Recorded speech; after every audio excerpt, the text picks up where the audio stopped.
Hello friends, welcome back to our channel. Friends, ఈ వీడియోలో మనం ఈరోజు అన్ని న్యూస్ పేపర్లో వచ్చినటువంటి ఇంపార్టెంట్ ఎడ్యుకేషన్ అప్డేట్స్తో పాటు కరెంట్ అఫైర్స్ కూడా ఈ వీడియోలో అయితే చూద్దాం. చాలా ముఖ్యమైనటువంటి ఎడ్యుకేషన్ అప్డేట్స్ రావడం జరిగింది. అదేవిధంగా చాలా కరెంట్ అఫైర్స్ కూడా ఉన్నాయి. సో వాటన్నిటి గురించి వన్ బై వన్ ఈ వీడియోలో అయితే చూద్దాం. వీడియో చూస్తున్న ప్రతి ఒక్కరు ఖచ్చితంగా లైక్ చేయండి. డైలీ మీకు ఎడ్యుకేషన్ అప్డేట్స్తో పాటు కరెంట్ అఫైర్స్ కూడా ఒకే వీడియోలో అయితే అందించడం జరుగుతుంది. 2 to 3 అవర్స్ వర్క్ చేసి ఇన్ఫర్మేషన్ మీకు అయితే అందిస్తున్నాం. ఖచ్చితంగా వీడియోని లైక్ చేయండి. ఈ వీడియోకి అయితే నేను 2000 లైక్స్ ఎక్స్పెక్ట్ చేస్తున్నాను. ఇది ఎవరికైతే యూజ్ ఉంటుందో వారికి షేర్ చేయండి. అదేవిధంగా సబ్స్క్రైబ్ చేసుకొని చూడండి. రెగ్యులర్గా మీకు జాబ్ అప్డేట్స్ అంతాయి. సో మన ఛానల్ యొక్క టెలిగ్రామ్ గ్రూప్లో కూడా జాయిన్ కాండి. దాంట్లో కూడా రెగ్యులర్గా జాబ్ అప్డేట్ షేర్ చేస్తున్నాను. ఫ్రెండ్స్, మన ఛానల్ ద్వారా గ్రూప్ 4కి సంబంధించినటువంటి ఫుల్ వీడియో కోర్సు జస్ట్ 500 రూపీస్కే 6 months వ్యాలిటీతో అయితే అందిస్తున్నాం. దీనికి సంబంధించినటువంటి కంప్లీట్ కోర్స్ యాప్లో అయితే అందుబాటులో ఉంది. శాంపిల్ క్లాసెస్ అక్కడ ఉంటాయి. విన్న తర్వాత నచ్చితే కోర్స్ అయితే తీసుకోండి. అదేవిధంగా కరెంట్ అఫైర్స్ పీడిఎఫ్ కూడా పర్ మంత్ 20 రూపీస్ చెల్లించి మీరు పీడిఎఫ్స్ కూడా పొందవచ్చు. ఇంకా టెస్ట్ సిరీస్ కూడా మన యాప్లో అందుబాటులో ఉన్నాయి. తెలంగాణ చరిత్రకు సంబంధించి, తెలంగాణ ఉద్యమ చరిత్ర, అదేవిధంగా జనరల్ సైన్స్ సంబంధించినటువంటి టెస్ట్ సిరీస్ కూడా ఉన్నాయి. వీటితో పాటుగా జనరల్ స్టడీస్ సంబంధించినటువంటి షార్ట్ హ్యాండ్ రైటింగ్ నోట్స్ కూడా మన యాప్లో అయితే అందుబాటులో ఉంది. వీటికి సంబంధించిన శాంపిల్ టెస్టులు కావచ్చు, శాంపిల్ పీడిఎఫ్స్ కూడా మీకు యాప్లో ఉంటాయి. వాటిని చెక్ చేసిన తర్వాత మీకు నచ్చితే దానికి సంబంధించిన కోర్స్ తీసుకోండి. యాప్ లింక్ కింద డిస్క్రిప్షన్లో ఉంటుంది. ప్రతి ఒక్కరైతే డౌన్లోడ్ చేసుకోండి. ఫ్రెండ్స్, ఈరోజు న్యూస్ పేపర్లో వచ్చినటువంటి అప్డేట్స్ కనుక చూసినట్లయితే మనకు ఫస్ట్ అప్డేట్ వచ్చేసి ఇక చకచక నియామకాలు అనే టైటిల్ తోటి ఆంధ్రప్రభ న్యూస్ పేపర్లో ఒక అప్డేట్ ఇక్కడ మనం చూడవచ్చు. తొలగిన రిజర్వేషన్ల సమస్య, ఇతర అడ్డంకులను అధిగమించిన ప్రభుత్వం, త్వరలో మరిన్ని నోటిఫికేషన్లు, గ్రూప్ 3, గ్రూప్ 4 సహా ఇతర ఉద్యోగాల భర్తీ, రోస్టర్ పాయింట్ల సవరణతో ఇబ్బందులకు చెక్ అంటే ఇక్కడ చూడవచ్చు. సో ఇక్కడ ఇన్ఫర్మేషన్ కనుక చూసినట్లయితే రాష్ట్రంలో అన్ని ఇబ్బందులు క్రమంగా తొలగిపోవడంతో నియామకాలకు గ్రహణం వీడింది. తాజాగా గిరిజన రిజర్వేషన్ల పెంపుతో పాటు రోస్టర్ పాయింట్ల ఖరారు వంటి చర్యలు పూర్తి చేయడంతో నియామకాల ప్రక్రియ శరవేగంగా పూర్తి కానుంది. గ్రూప్ 1కి విడుదల నేపథ్యంలో మెయిన్స్కు టీఎస్పీఎస్సీ ఏర్పాట్లు చేస్తుంది. సీఎం కేసీఆర్ ప్రకటించినటువంటి 80,000 జాబ్స్ రిక్రూట్మెంట్లో మెజార్టీ నోటిఫికేషన్లకు ఆర్థిక శాఖ అనుమతులు జారీ చేసింది. అదేవిధంగా సీఎం కేసీఆర్ గతంలో ఏ సర్కారు అమలు చేయని రీతిలో సాహసోపేతంగా ఓసీలకు 44 ఏళ్లు, బీసీ, ఎస్సీ, ఎస్టీలకు 49 ఏళ్లు, దివ్యాంగులకు 54 ఏళ్ల వరకు వయోపరిమితి పెంచారు. సో ఈ నేపథ్యంలో పోటీ తీవ్రమైంది. ఆయన ప్రకటించినటువంటి నాటి నుంచే ఆర్థిక శాఖ కసరత్తు వేగవంతం చేసింది. ఖాళీలను ముందుగానే గుర్తించి ప్రతి ఏటా ఉద్యోగాల భర్తీకి క్యాలెండర్ రూపకల్పనకు ప్రభుత్వం కృషి చేస్తుంది అని చెప్పేసి ఇక్కడ ఇవ్వడం జరిగింది. సో పారదర్శకంగా నియామకాలకు సకల జాగ్రత్తలు తీసుకున్నదని చెప్పేసి కూడా ఇక్కడ చూడవచ్చు. అన్ని విభాగాలు, ప్రభుత్వ శాఖలు ప్రతి ఏటా ఏర్పడేటువంటి కాళ్ల వివరాలతో ఎప్పటికప్పుడు నివేదికలు సిద్ధం చేస్తున్నాయి. సో తద్వారా నోటిఫికేషన్ల జారీకి ఆయా నియామక సంస్థలకు సమాచారం చేరవేయాలని ఇప్పటికే నిర్ణయించారని చెప్పేసి ఇక్కడ ఇవ్వడం జరిగింది. సో రాష్ట్రంలో మనకు గిరిజన రిజర్వేషన్లు 6 నుంచి 10% పెరగడంతో అందుకు వీలుగా ప్రతిపాదనలో మార్పులు చేర్పులు ప్రభుత్వం పూర్తి చేసింది. సో ఇప్పటికే పురోగతిలో ఉన్నటువంటి నియామకాల్లో కావచ్చు, రానున్నటువంటి నోటిఫికేషన్లో గిరిజనులకు 10% రిజర్వేషన్లు వీలుగా సవరణ చిత్తశుద్ధితో కొలికి తెచ్చిందంటూ ఇక్కడ ఇవ్వడం జరిగింది. సో దీంతో జాప్యం తొలగిపోయింది. సో 10% రిజర్వేషన్ల నేపథ్యంలో 100 రోస్టర్ పాయింట్లో 10 రోస్టర్ పాయింట్లు గిరిజనులకు రిజర్వ్ చేసింది. సో ఇప్పటికే 52,000 ఉద్యోగాలకు ప్రభుత్వం అనుమతులు జారీ చేసింది. దానిలో మనకు 18,000 కానిస్టేబుల్, ఎస్ఐ ఉద్యోగాలకు నియామక ప్రక్రియ అనేది పురోగతిలో ఉందని చెప్పేసి ఇక్కడ ఇవ్వడం జరిగింది. ఇక గ్రూప్ 4 ఉద్యోగాలకు ఒక్కో జిల్లాలో 74 విభాగాల చొప్పున 33 జిల్లాలు ప్రతిపాదనలు అందించాయని చెప్పేసి ఇక్కడ ఇచ్చారు. ఇంకా అదే కాకుండా ఎస్సీ, ఎస్టీ, బీసీ, మైనార్టీ, ఇతర గురుకులాల్లో 9,000 ఉద్యోగాలకు ప్రతిపాదనలు సిద్ధంగా ఉన్నాయి. గ్రూప్ 2 కావచ్చు, గ్రూప్ 3 పోస్టులు కూడా ప్రభుత్వం సిద్ధమవుతుంది. సో మిగతా ఉద్యోగాల నోటిఫికేషన్లకు టీఎస్పీఎస్సీతో పాటు ఆయా నియామక సంస్థలు పరిశీలిస్తున్నాయి. కొత్త జిల్లాలు, జోన్లు, మల్టీ జోన్ల నేపథ్యంలో రోస్టర్ పాయింట్లు 1 నుంచి నియామకాలు అమలు చేస్తున్నారంటే ఇక్కడ ఇవ్వడం జరిగింది. సో ఇది మనకు ఉద్యోగ నియామకాలకు సంబంధించి ఈరోజు ఆంధ్రప్రభ న్యూస్ పేపర్లో ఈ ఆర్టికల్ అయితే రావడం జరిగింది. సో నోటిఫికేషన్లు అన్ని సిద్ధంగా ఉన్నాయి. సో మనకి రిజర్వేషన్లకు సంబంధించినటువంటి ఆ విషయాలు కూడా తొలిపోవడంతో సో నోటిఫికేషన్లు ఇక చకచక వస్తాయని చెప్పేసి అయితే ఇక్కడ వీళ్ళు రాయడం జరిగింది. మరి చూద్దాం ఎంత త్వరగా ప్రభుత్వం వీటికి సంబంధించిన నోటిఫికేషన్ విడుదల చేస్తుందో చూడాల్సిందే. ఇక నెక్స్ట్ చూసినట్లయితే మనకి యూనివర్సిటీలో 2020 పోస్టులు అంటే ఇక్కడ ఒక అప్డేట్ మనం చూడవచ్చు. నమస్తే తెలంగాణలో వచ్చినటువంటి అప్డేట్ ఇది. కామన్ రిక్రూట్మెంట్ బోర్డు బిల్లును గవర్నర్ ఆమోదించాక భర్తీ ప్రక్రియ, నెల రోజుల్లో నోటిఫికేషన్ విడుదల అంటే ఇక్కడ మనం ఒక అప్డేట్ చూడవచ్చు. ఇక్కడ చూసినట్లయితే 15 యూనివర్సిటీల్లో బోధన పోస్టుల భర్తీకి ప్రభుత్వం రూపొందించినటువంటి the Telangana universities common recruitment board బిల్లుకు గవర్నర్ ఆమోదం తెలిపిన నెల రోజుల్లోనే 2020 పోస్టుల భర్తీకి నోటిఫికేషన్ విడుదల చేయాలని అధికారులు భావిస్తున్నారంటే ఇక్కడ చూడవచ్చు. సో ఈ బిల్లుపై గవర్నర్ లేవనెత్తిన సందేహాలకు విద్యాశాఖ మంత్రి సబితా ఇందర్ రెడ్డి అదేవిధంగా అధికారులు వివరణ ఇచ్చిన విషయం తెలిసిందే అంటే ఇక్కడ ఇవ్వడం జరిగింది. సో యూనివర్సిటీస్లో ఉన్నటువంటి 2020 పోస్టులకు సంబంధించి ఈ బిల్లుకు ఆమోదం తెలిపిన వెంటనే నోటిఫికేషన్ నెల రోజుల్లో జారీ చేస్తామని చెప్పేసి ఇక్కడ ప్రభుత్వం చెప్తుంది. సో ఇక్కడ మనకు యూనివర్సిటీస్ వైజ్గా ఉన్నటువంటి ఖాళీలను కూడా చూడవచ్చు. ఉస్మానియా యూనివర్సిటీలో 872, జేఎన్టీయూలో 347, కాకతీయ యూనివర్సిటీలో 299, తెలంగాణ యూనివర్సిటీలో 74, మహాత్మా గాంధీ యూనివర్సిటీలో 35, శాతవాహన్ యూనివర్సిటీలో 45. సో ఈ విధంగా మొత్తం చూసుకున్నట్లయితే మనకు 2020 పోస్టులకు సంబంధించి వివిధ యూనివర్సిటీలో ఉన్న ఖాళీ వివరాలు కూడా ఇక్కడ ఇచ్చారు. సో వీటికి సంబంధించి బిల్లుపై ఆమోదం పొందగానే నెల రోజుల్లో నోటిఫికేషన్ వస్తుందని చెప్పేసి చెప్తున్నారు. ఇక నెక్స్ట్ ఇక్కడ మరొకసారి మనం పోస్ట్ ఆఫీస్లో ఉన్నటువంటి ఉద్యోగాలకు సంబంధించి ఒక అప్డేట్ అయితే చూడవచ్చు. పోస్ట్ ఆఫీసులో 98,000 ఉద్యోగాలు అంటే ఇక్కడ చూడవచ్చు. 10వ తరగతి ఇంటర్ పాస్ అయిన వాళ్ళు అర్హులు. రీజియన్ల వారీగా ఖాళీల వివరాలు అంటే ఇక్కడ ఇవ్వడం జరిగింది. సో ఇక్కడ ఉన్నటువంటి ఇన్ఫర్మేషన్ కనుక చూసినట్లయితే దేశంలోని 23 సర్కిల్లో ఖాళీగా ఉన్నటువంటి ఉద్యోగాల భర్తీకి ఇండియన్ పోస్ట్ సంసిద్ధమవుతుంది. సో ఈ మేరకు 98,083 ఉద్యోగాలకు సంబంధించి నోటిఫికేషన్ విడుదల చేసింది. సో రీజియన్ల వారీగా నోటిఫికేషన్లు విడుదల చేసి ఉద్యోగాల భర్తీ చేరినట్లు ప్రకటించింది. సో పోస్ట్ ఆఫీస్లో మనకు పోస్ట్ మ్యాన్ కావచ్చు, అదేవిధంగా మెయిల్ గార్డ్ కావచ్చు, ఇంకా మల్టీ టాస్కింగ్ స్టాఫ్ పోస్టులను భర్తీ చేయనట్టు తెలిపింది. సో తాజాగా విడుదల చేసినటువంటి షార్ట్ నోటీస్ ప్రకారం సో పోస్ట్ మ్యాన్ ఉద్యోగాలు 59,000, మెయిల్ గార్డ్ పోస్టులు వచ్చేసి 1,445, ఎంటీఎస్ పోస్టులు వచ్చి 37,539 పోస్టులు అంటే ఇక్కడ చూడవచ్చు. సో మనకి ఇండియన్ post.gov.in అనే వెబ్సైట్లో ఆ షార్ట్ నోటీస్ కూడా ఉంది. వీటికి సంబంధించి ఒక షార్ట్ నోటీస్ అయితే మనకు రీసెంట్గా November 15th అయితే రిలీజ్ చేయడం జరిగింది. సో ఇక్కడ చూసినట్లయితే మనకు పోస్ట్ మ్యాన్ ఉద్యోగాల భర్తీకి ఇంటర్ తోటి, అదేవిధంగా ఇతర ఉద్యోగాల భర్తీకి 10వ తరగతి అర్హత ఉంటే సరిపోతుంది. సో అభ్యర్థులకు వయసు 18 నుంచి 32 మధ్య ఉండాలి. ఆన్లైన్ ద్వారా దరఖాస్తులు చేసుకోవాల్సి ఉంటుందని చెప్పేసి ఇక్కడ ఇవ్వడం జరిగింది. సో ఈ నెలలో ఈ ఉద్యోగాల భర్తీకి వేరువేరుగా నోటిఫికేషన్లు వెలువడి ఉన్నాయంటే ఇక్కడైతే మనకి ఇవ్వడం జరిగింది. అంటే మనకి ఇంకా పూర్తి నోటిఫికేషన్ అయితే రాలేదు. సో వీటికి సంబంధించి వేరువేరుగా ఈ నెలలో నోటిఫికేషన్లు జారీ చేయనట్లయితే ఇచ్చారు. సో మనకు ఆ షార్ట్ నోటీస్లో ఈ వివరాలు కూడా ఉన్నాయి. ఒకసారి మీరు కావాలంటే ఇక్కడ ఉన్నటువంటి వెబ్సైట్కి వెళ్ళి షార్ట్ నోటీస్ కూడా చూడవచ్చు. సో దీనిలో మన తెలంగాణకు సంబంధించి కూడా వేకెన్సీస్ చూసినట్లయితే 1,553 పోస్ట్ మ్యాన్ జాబ్స్, అదేవిధంగా 82 mail gourd jobs and 878 MTS పోస్టులు ఉన్నాయంటూ ఇక్కడ ఇవ్వడం జరిగింది. త్వరలోనే ఈ ఉద్యోగాలకు సంబంధించి వేరువేరుగా నోటిఫికేషన్లు వెలువడినట్టు ఇక్కడైతే మనకు ఒక అప్డేట్ అయితే చూడవచ్చు. ఇంకా పూర్తి నోటిఫికేషన్ అయితే రాలేదు. షార్ట్ నోటీస్ అయితే మనకు వెబ్సైట్లో అందుబాటులో ఉంది. ఈ నెల లేదా నెక్స్ట్ మంత్ వీటికి సంబంధించిన నోటిఫికేషన్ వచ్చే ఛాన్స్ ఉందంటే ఇక్కడైతే మనం ఒక అప్డేట్ చూడవచ్చు. సో నెక్స్ట్ ఇక్కడ చూసినట్లయితే హైదరాబాద్లో ఉన్నటువంటి ఎన్ఎండిసి లిమిటెడ్లో కొన్ని పోస్టుల భర్తీకి సంబంధించి ఒక నోటిఫికేషన్ అయితే రావడం జరిగింది. 11 వేకెన్సీస్ ఉన్నాయి.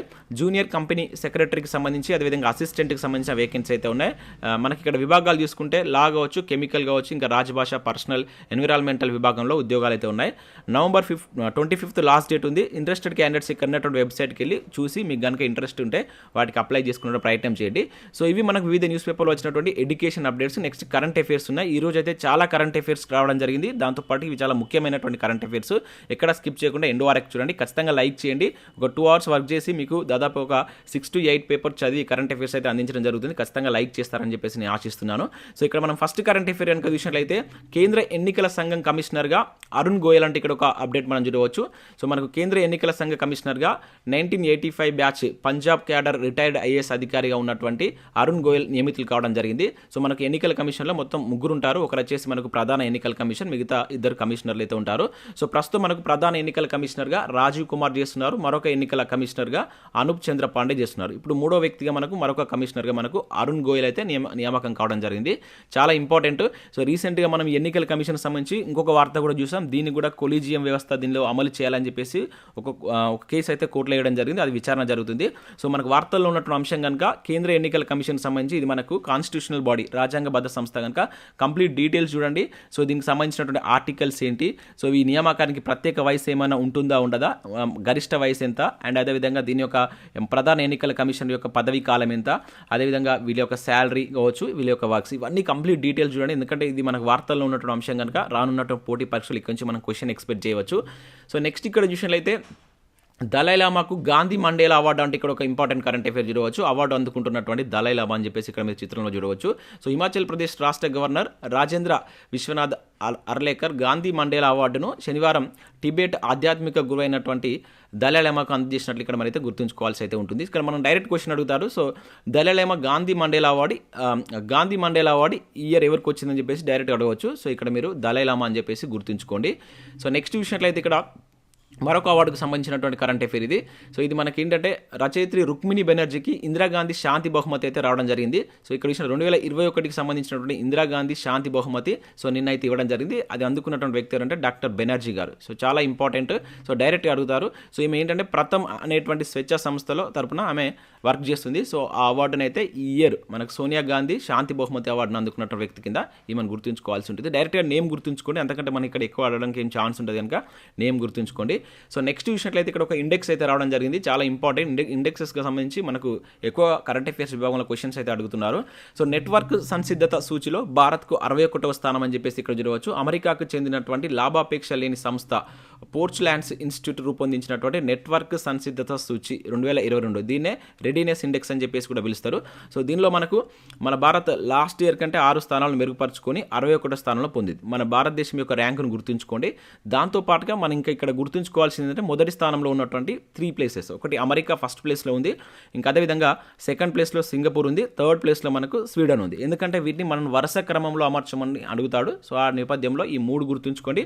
అండ్ ప్రజెంట్ భారత్ పొజిషన్ ఏంది ఈ ఇండెక్స్లో అనేది చాలా ఇంపార్టెంట్. ఇండెక్స్కి సంబంధించి ఈ 3 అంశాలు, ఒకవేళ అది దేనిపైన రిలీజ్ చేశారనేటువంటి దాని మీద కూడా క్వశ్చన్ అడగవచ్చు. సో ఇట్లా ఈ మనకు అప్లికేషన్లో అడిగినప్పుడు అట్లా కూడా అడగడానికి ఛాన్స్ ఉంటుంది కనుక గుర్తుంచుకోండి. నెక్స్ట్ అరుణాచల్ ప్రదేశ్లో కొత్త ఎయిర్పోర్ట్ అంటూ చూడవచ్చు. సో ప్రారంభించినటువంటి ప్రధాని మోడీ ఈశాన్య రాష్ట్రాల అభివృద్ధికి ఒక కొత్త ఎయిర్పోర్ట్ని తీసుకొచ్చినట్లు ఇక్కడ మనం అయితే గుర్తుంచుకోవాల్సి ఉంటుంది. సో ఆల్రెడీ దీనికి సంబంధించి మీకు నిన్నటి కరెంట్ అఫైర్స్లో కూడా చెప్పడం జరిగింది. సో మనకు అరుణాచల్ ప్రదేశ్లో నిర్మించినటువంటి తొలి గ్రీన్ ఫీల్డ్ విమానాశ్రయం అన్నమాట. సో దీన్ని నిన్న మనకు మోడీ గారు అయితే ప్రారంభించడం జరిగింది. సో నిన్న ఈశాన్య రాష్ట్రాల పర్యటనలో భాగంగా దీన్ని అయితే మోడీ గారు అయితే స్టార్ట్ చేశారు. దీని యొక్క పేరు ఏంటంటే డోనీ పోలో అని చెప్పేసి పిలుస్తాం. సో ఈ విమానాశ్రయాన్ని పునరుత్పాదక శక్తిగా ఉపయోగించే విధంగా ఆధునిక సాంకేతికతో నిర్మించారు. ఇది దీని యొక్క స్పెషాలిటీ. దీని ఇంధన సామర్థ్యాన్ని ప్రోత్సహిస్తుంది, శక్తి వనరులను రీసైక్లింగ్ చేస్తుంది అన్నమాట. చాలా చాలా ఇంపార్టెంట్. సో దీనికి సంబంధించి ఏంటంటే ఈ డోనీ లోగా అనేటువంటి నేమ్ గుర్తుంచుకోండి అండ్ స్టేట్ గుర్తుంచుకోండి. అండ్ దీని యొక్క ఇంపార్టెన్స్ ఏంటంటే ఇది తొలి గ్రీన్ ఫీల్డ్ విమానాశ్రయం, దేశంలోనే తొలి గ్రీన్ ఫీల్డ్ విమానాశ్రయం కనుక. సో ఈ 3 పాయింట్లను ఈ కరెంట్ అఫైర్స్ సంబంధించి గుర్తుంచుకునే ప్రయత్నం చేయండి. సో నెక్స్ట్ కరెంట్ అఫైర్ కనుక ఇక్కడ విషయంలో అయితే చరిత్ర సృష్టించిన మానిక అంటూ చూడవచ్చు. ఆసియా కప్ టీటీటీలో కాంస్యం సొంతం అని చెప్పేసి ఇక్కడ చూడవచ్చు.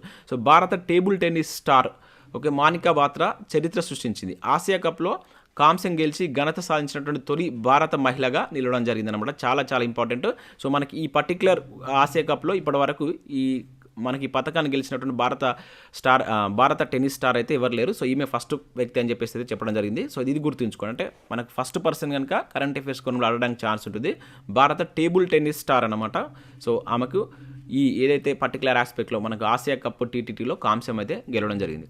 సో నెక్స్ట్ విషయంలో అయితే మనకు COP27 సదస్సు జరుగుతుంది కదా, దానిలో ఒక ఇంపార్టెంట్ ఇక్కడ అప్డేట్ అయితే చూడవచ్చు. ఎట్టకేలకు COP27లో కుదిరినటువంటి అంగీకారం అంటే ఇక్కడ చూడవచ్చు విపత్తు నిధి ఏర్పాటుకు నిర్ణయం అని చెప్పేసి చేయడం జరిగింది. సో ఐరాస మనకు అధ్యక్షన జరుగుతున్నటువంటి ఈజిప్ట్లో జరుగుతున్నటువంటి వాతావరణ సదస్సు ఉంది కదా, దాన్నే COP27 అంటాం. సో ప్రపంచ దేశాలు ఎట్టకేలకు శనివారం రాత్రి ఓ నిర్ణయానికి వచ్చాయని చెప్పేసి ఇక్కడ ఇవ్వడం జరిగింది.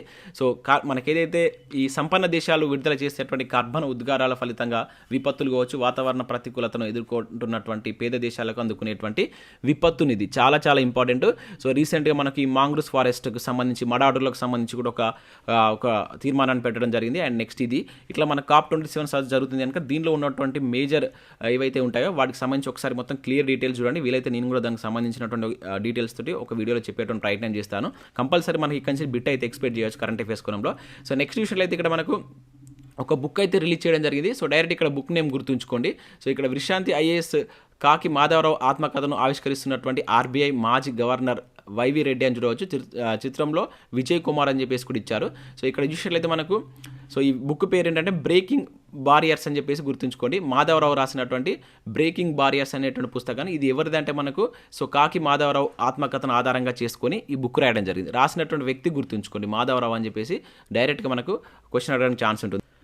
సో నెక్స్ట్ కరెంట్ అఫైర్ కనుక చూసినట్లయితే విద్యార్థుల నమోదులో అద్భుత పురోగతి అంటూ ఇక్కడ ఒక ఇంపార్టెంట్ కరెంట్ అఫైర్ చూడవచ్చు. రాష్ట్రంలో ఎన్రోల్మెంట్ జాతీయ సగటు కంటే అధికం. 2021-22 హ్యాండ్ బుక్లో రిజర్వ్ బ్యాంక్ వెల్లడి అని చెప్పేసి ఇక్కడ చూడవచ్చు. 2021-22 హ్యాండ్ బుక్లో మనకు రిజర్వ్ బ్యాంక్ రిలీజ్ చేసినటువంటి గణాంకాల ప్రకారం దేశంలోనే మన తెలంగాణ ఎన్రోల్మెంట్ విభాగంలో జాతీయ సగటు కంటే అధికంగా ఉన్నట్లయితే దీనిలో మనకు ఇవ్వడం జరిగింది. సో ఇక్కడ మనం చూసినట్లయితే ప్రాథమికోన్నత పాఠశాలకు సంబంధించి బాలికలు మొత్తం మన సగటు కనుక చూసుకుంటే ఎన్రోల్మెంట్ విభాగంలో 112 ఉంది, 112.5. జాతీయ సగటు 103. అంటే జాతీయ సగటు కంటే మనకి ఇక్కడ దాదాపుగా అన్ని విభాగాల్లో తెలంగాణ ముందంజలో ఉందంటూ ఈ రిపోర్ట్లో మనకైతే రావడం జరిగింది.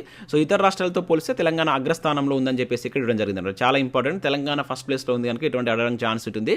సో ఇక్కడ ముఖ్యంగా ఏంటంటే తెలంగాణలో 1 నుంచి 12వ తరగతి వరకు అన్ని స్థాయిల్లో బాలుర కంటే బాలికల ఎన్రోల్మెంట్ ఎక్కువ ఉన్నట్టు తెలిసింది. సో ఇటువంటి మనకు అప్లికేషన్ మెథడ్లు అడగడానికి ఛాన్స్ ఉంటుంది. జనరల్గా మనకు ఈ పర్సంటేజ్ అనేది ఎన్రోల్మెంట్ అనేది బాలుర ఎక్కువగా ఉంటుంది. కాకపోతే ఈ రిపోర్ట్ ప్రకారం కనుక చూసినట్లయితే సో మనకి అన్నిటికంటే అంటే 1 to 12th క్లాస్ వరకు కనుక చూస్తే బాలుర కంటే బాలికలదే ఎన్రోల్మెంట్ ఎక్కువ ఉన్నట్లు ఈ రిపోర్ట్లో అయితే మనకు రావడం జరిగింది. చాలా చాలా ఇంపార్టెంట్. ప్రాథమిక స్థాయిలో తెలంగాణ 112.5 గ్రాస్ ఎన్రోల్మెంట్తో సో ఫస్ట్ ప్లేస్లో ఉన్నట్లు కూడా ఈ రిపోర్ట్ అయితే మనకు తెలుపుతుంది.